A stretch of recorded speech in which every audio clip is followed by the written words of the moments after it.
वो सही है या फिर गलत है। अगर गलत पाया जाता है तो आप डॉक्यूमेंट वेरिफिकेशन में फेल कर दिया जाएगा, आपको डॉक्यूमेंट वेरिफिकेशन के ऑफिस के अंदर एंट्री करने नहीं दिया जाएगा। नमस्कार दोस्तों, आप सभी का स्वागत है आपके अपने यूट्यूब चैनल रेल टेरा पर। मेरे बहुत सारे साथियों का क्यूरीज आ रहा था कि हाल ही में आए south eastern railway act apprentice के डॉक्यूमेंट वेरिफिकेशन में क्या किया जाता है। तो आज के इस वीडियो में मैं आप लोगों के इन्हीं सभी डाउट्स को दूर करने वाला हूं। पर उससे पहले अगर आप लोग इसी तरह के इंफॉर्मेटिव वीडियोस आगे भी देखना चाहते हैं तो नीचे दिए गए लाल रंग के सब्सक्राइब बटन को दबाकर ऑल पर सेट कर दे।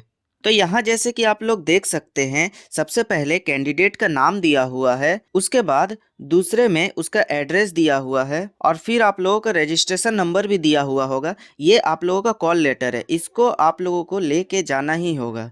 तो इसको ले जाना बिल्कुल ना भूले और इसमें आप लोगों के समय और डेट भी दिया होगा। तो आप लोग इसी दिन और जितना समय दिया हुआ है इससे पहले पहुंचने का कोशिश करें, क्योंकि अगर मान लीजिए आप थोड़ी भी देर पहुंचते हैं और आपको एंट्री करने नहीं दिया जाता है तो आप लोगों के लिए बहुत बड़ा नुकसान का बात होगा। तो देखिए हम लोगों को इस पे क्या क्या डॉक्यूमेंट्स ले जाने होंगे। पहले पॉइंट में दिया हुआ है the print out of the field in application made online. तो आप लोग जो सबसे पहले जब ऑनलाइन एप्लीकेशन भरे थे उस समय जो आप लोगों के पास एक पीडीएफ बना था वही आपको पीडीएफ को यहाँ पर ले जाना होगा। दूसरे नंबर पर है original certificate regarding your date of birth. तो डेट ऑफ बर्थ के लिए आप अपने जन्म प्रमाण पत्र जैसे कि हॉस्पिटल से बना हुआ या फिर अपना मैट्रिक का एडमिट कार्ड भी ले जा सकते हैं।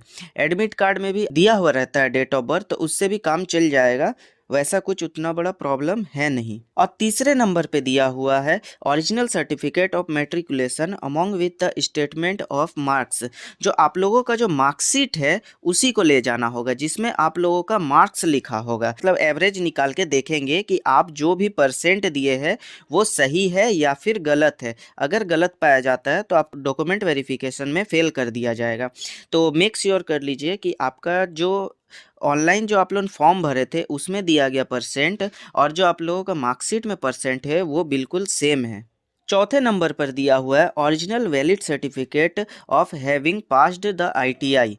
मतलब आईटीआई में जो आपको मार्कशीट या फिर बोर्ड सर्टिफिकेट जो मिला है वो चीज़ आपको ले जाना होगा। अब चौथे नंबर पे आता है original certificate in proper format as given in the notification mentioned your community OBC ST SC. जो भी नोटिफिकेशन में जो आप लोगों का जैसा फॉर्मेट दिया हुआ था उसी फॉर्मेट में आप लोगों को ओबीसी एसटी एससी सर्टिफिकेट ले जाना होगा। और अगर आपके पास सेंट्रल गवर्नमेंट का सर्टिफिकेट भी है तो चल जाएगा, सेम उसी फॉर्मेट में निकालने का जरूरत नहीं पड़ता है। छठे पॉइंट में दिया हुआ है original certificate in proper format as the given in the notification in case you are a person with disabilities PWD. अगर आप पीडब्ल्यूडी पर्सन हैं तो आपको पीडब्ल्यूडी का सर्टिफिकेट ले जाना होगा। और सातवें पॉइंट पर दिया हुआ है original certificate in proof of being an ex serviceman. अगर आप एक्स सर्विसमैन हैं तो आपको ये एक्स सर्विसमैन का सर्टिफिकेट ले जाना होगा। आठवें पॉइंट में दिया है one set of self attested copies of all the above mention documents. मतलब आपको जितना भी ये जो आप लोग डॉक्यूमेंट ले जा रहे हैं इन सब का जेरोक्स करके आप लोगों को सेल्फ अटेस्टेड मतलब नीचे में साइन और डेट के साथ आपको ले जाना है। तो डेट उसी दिन का दीजिएगा जिस दिन आप लोगों का डॉक्यूमेंट वेरिफिकेशन, उससे पहले का डेट मत दीजिएगा। नौवे पॉइंट पर लिखा हुआ है आप लोगों का 3 recent passport size photographs as provided.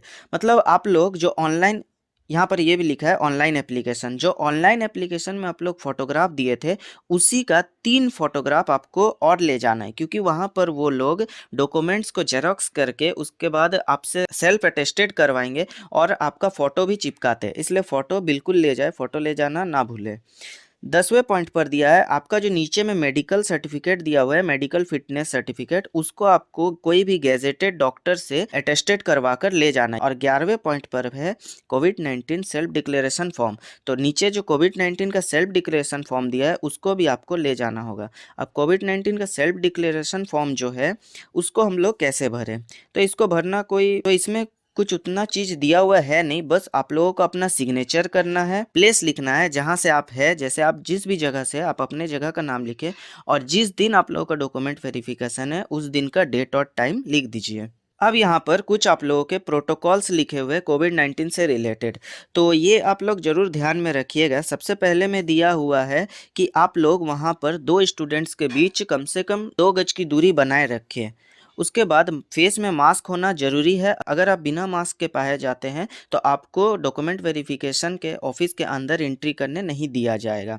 और इस थर्ड पॉइंट में दिया, अगर आप छींकते या खाँसते हैं, तो अपने रुमाल का उपयोग करें। उसके बाद चौथे पॉइंट में लिखा है थूकना कहीं भी मना है, क्योंकि अभी आप लोग भी जानते हैं कोविड-19 का समय चल रहा है, तो इधर-उधर थूकना ऐसे भी नहीं चाहिए, चाहे कोविड-19 का समय हो या कोई भी समय हो, थूकना नहीं चाहिए। पाँचवें पॉइंट पर लिखा हुआ है कि आप लोगों को अगर अपने हेल्थ से रिलेटेड कोई इश्यू दिखता है, तो आप जल्द से जल्द वहाँ पर इन्फॉर्म करें। उसके बाद छठे पॉइंट पर दिया हुआ है कि आप लोग बीच-बीच में सैनिटाइज़ करते रहें। जब आप लोगों को लगता है कि सैनिटाइज़ करना ज़रूरी है, आप अपना सैनिटाइज़ करते रहें। टेम्परेचर जो है आप लोगों का 99.14 डिग्री फ़ारेनहाइट या फिर 37.3 डिग्री सेल्सियस से ज़्यादा नहीं होना चाहिए। अगर आप लोग इससे ज़्यादा पाए जाते हैं, तो आपको ऑफ़िस के अंदर एंट्री करने नहीं दिया जाएगा। अब चलते हैं नीचे मेडिकल के सर्टिफ़िकेट की ओर। ये जो मेरे साथी है, इनका फ़िटर में चक्रधरपुर में हुआ है, तो इनके लिए अभी मेडिकल क्या-क्या चाहिए? तो ये जो मेडिकल है, ये आपको कोई भी आप सदर हॉस्पिटल या फिर कहीं भी बड़े हॉस्पिटल से चेकअप करवा सकते हैं, लेकिन मैं कहूँगा कि सरकारी हॉस्पिटल से ही चेकअप करवाएँ, क्योंकि इन सभी चीज़ों को चेक अगर आप प्राइवेट से चेक करवाने जाएँगे, तो आपका खर्चा बहुत ज़्यादा पड़ जाएगा। तो सरकारी से ही चेकअप कराएँ, जिससे आपका खर्चा कम पड़े और आप आसानी से ये सब चीज़ पास कर लें। तो इसमें क्या-क्या चेकअप होगा वो तो आपको डॉक्टर लिख ही देगा, फिर भी मैं एक बार बता देता हूँ। आपका हाइट, वेट, चेस्ट नापा जाएगा। उसके बाद आपका आई देखा जाएगा कि आई क्या 6/6 है या फिर 6/9 है या क्या है। उसके बाद आपका ईयर्स का जाँच किया जाएगा, मतलब कान का जाँच किया जाएगा कि दोनों नॉर्मल है या फिर कोई डिसेबिलिटीज़ है। उसके बाद स्किन का जाँच किया जाएगा, स्किन में आपका कोई प्रॉब्लम है या फिर नॉर्मल है। उसके बाद देखा जाएगा कि आप बोलते अच्छे से हैं या फिर तोतलाते हैं या कुछ प्रॉब्लम है आपको बोलने में।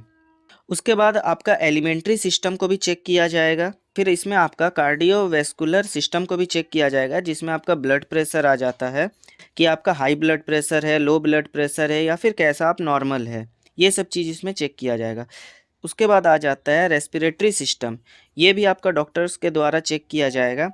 उसके बाद जेनिट्रो यूरिनरी सिस्टम भी चेक किया जाएगा, स्केलेटन सिस्टम भी चेक किया जाएगा, फिर नर्व सिस्टम और उसके बाद ग्लैंड्यूरल सिस्टम को भी चेक किया जाएगा। अगर आप इन सभी चीज़ों में पास हो जाते हैं, तो डॉक्टर अपना साइन और यस या नो जैसा भी वो करके अपना डेजिग्नेशन, रजिस्ट्रेशन नंबर और जो होता है वो सब स्टैम्प के साथ आपको दे देगा। बस आपको इन्हीं सब डॉक्यूमेंट्स को लेकर कोलकाता के गार्डन रिच मुख्यालय में जाकर डॉक्यूमेंट्स को वेरीफाई करवाना होगा, और वहाँ कुछ उतना समय लगता नहीं है। आप लोगों को आरआरबी सेल के बाहर में लाइन से खड़ा किया जाएगा और वहीं बताया जाता है कि आपको ये जो फॉर्मेट है इसको किस सीरीज़ में रखना है। जैसे कि सबसे पहले आपका 10th का मार्कशीट होगा या फिर आईटीआई का मार्कशीट होगा या सेल्फ डिक्लेरेशन फॉर्म होगा या मेडिकल होगा, ये आप लोगों को बताया जाएगा। उसको अच्छे से सुन लीजिएगा और उसी सीरीज़ में आप अपने डॉक्यूमेंट्स को रख कर अंदर प्रवेश कीजिएगा। अंदर जाने के बाद वहाँ आप लोगों को इन सभी डॉक्यूमेंट्स को कंप्यूटर में बैठे एक व्यक्ति को दिखाना होगा। वो आपके इन्हीं सभी डॉक्यूमेंट्स को देखकर वेरीफाई कर देंगे और फॉर्म भरकर आपसे साइन करवाकर आपको भेज देंगे। तो इसमें कोई बहुत ज़्यादा समय लगता नहीं है। आपके अंदर जाने से बाहर आने तक हार्डली 15 मिनट का समय लग सकता है, उससे ज़्यादा का समय नहीं लगेगा। अगर यह वीडियो आप लोगों को अच्छा लगा तो वीडियो को लाइक, कमेंट और अपने दोस्तों के साथ शेयर करना ना भूलें। धन्यवाद।